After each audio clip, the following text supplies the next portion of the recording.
John Edward Jones, Nutty Putty Cave, USA 2009. Headfirst, upside down. John was stuck in a 10-inch space. Rescuers tried. Failed.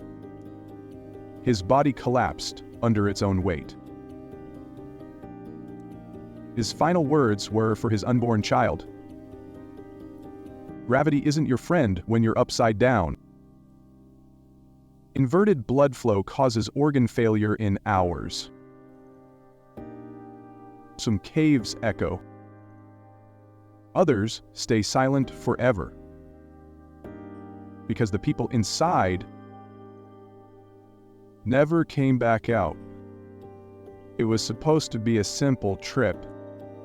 A Thanksgiving caving adventure. Just John, his brother, and a few friends. Nutty Putty Cave was known for its tight twists, and one section known as the birth canal. John thought he was in that passage, but he wasn't. He slid in head first. Wrong spot, 10 inches wide. He couldn't turn, couldn't move. He was upside down, 100 feet underground. Gravity pulled his organs down. His heartbeat slowed. His legs went numb. His blood couldn't reach his brain properly. Rescuers worked for 27 hours straight. Drills.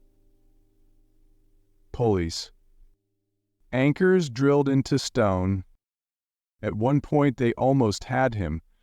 Then a pulley snapped.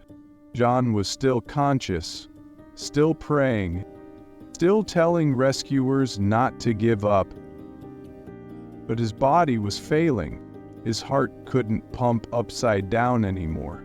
He spoke one last time to his pregnant wife through a radio.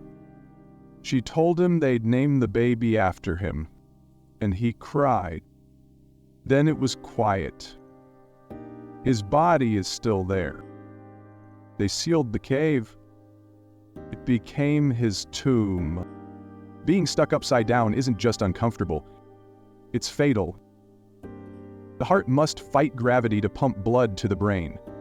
After a few hours, oxygen runs out. Organs swell. Pain intensifies.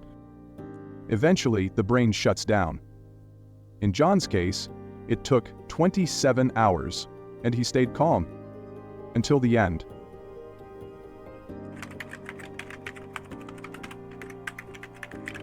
Floyd Collins, Sand Cave, USA, 1925. He went in to map a cave. A rock pinned his leg, but they couldn't save him. He died after 14 days. Cold, hungry, alone. His story was America's first media circus. 30,000 people showed up, but not one could pull him out. It was winter. Floyd wanted to discover a new cave. He was a local legend, the greatest cave explorer ever known. On January 30th, 1925, he crawled alone into a narrow, unexplored shaft inside Sand Cave. Just 200 feet in, a rock the size of a suitcase fell. It pinned his left leg. He couldn't move. He was stuck in a cold, wet crevice, barely 18 inches high. He had light, he had food. He called for help. People came, rescuers reached him. They talked for days. They passed him milk through a long straw. The news spread. A reporter crawled in, interviewed Floyd from the dark. Within days, 30,000 people arrived at the cave. Vendors sold popcorn, souvenirs. The National Guard came. They tried digging a vertical rescue shaft, but it took too long. On the 14th day, they broke through and found silence. Floyd Collins had died, trapped, frozen, alone. They couldn't retrieve the body, not for 2 months. And when they did, they displayed it in a glass coffin inside another cave. Eventually, vandals stole his leg, and his body was moved. Floyd Collins was the first man in history to die on live radio. Millions heard his story, but no one could reach him. They say caves are cold. but it was the world outside that became colder.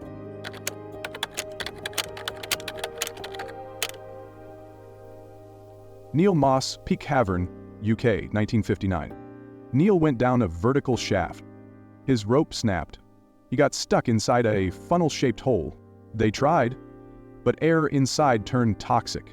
He suffocated, slowly. At age 20, trapped minds shut down long before the body does. The fear is the real killer. He was 20, smart, kind, curious, and fascinated with caves.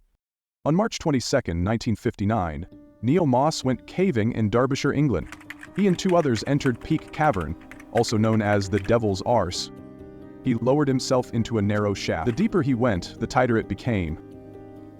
Then his rope jammed. He slipped, stuck 90 feet underground, in a funnel-shaped crevice only 14 inches wide. Rescuers arrived, fast. They tried pulling him out. He was too far down. The shaft was too tight. And then came the bad air. Carbon dioxide started building. Neil's breathing slowed. He passed in and out of consciousness. His father was there, watching. And after hours of silence, he made a choice. He told rescuers to stop. He didn't want others to die trying. They filled the shaft with rocks and left Neil Moss where he still lies today. Brain senses entrapment. It panics. CO2 levels rise. Breathing becomes shallow. Survival becomes psychology, not strength. Neil didn't scream. He asked for calm. Even at the end, he told him to give up. This wasn't just about rock and rope. It was about choice, ethics, and letting go.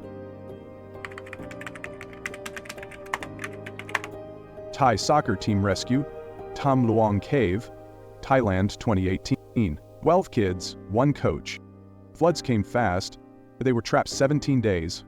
Oxygen dropped. 1 diver died trying to bring air. The rescue? International. Risky. Miraculous. They were sedated. Carried out one by one. Unconscious. June 23, 2018. 12 boys, 1 coach. After practice, they biked to the Tham Luang Cave. Just for fun. Then the rain came. Heavy. Sudden. Flash floods sealed the entrance. They were trapped deep inside a dark, flooded mountain. No one knew where they were for days. The cave was 10 kilometers long, filled with narrow passages and rising water. 9 days passed.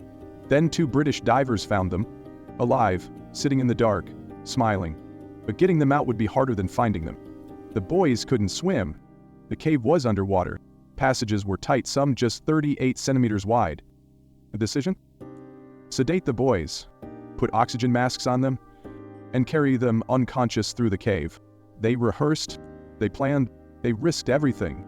1 diver, Saman Kunan, died delivering oxygen. Another died months later from an infection. But all 13 made it out. Every single one. Why sedate them? Because panic kills. In flooded tunnels, if you panic, you drown. Children were sedated using ketamine to prevent movement and anxiety underwater. It wasn't just a rescue. It was surgery done underwater, inside a mountain, and it worked.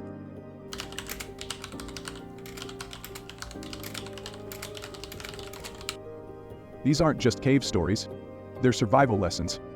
Some people died slowly. Some were saved, barely. Others are still down there. Survival isn't luck. It's planning, psychology, physics.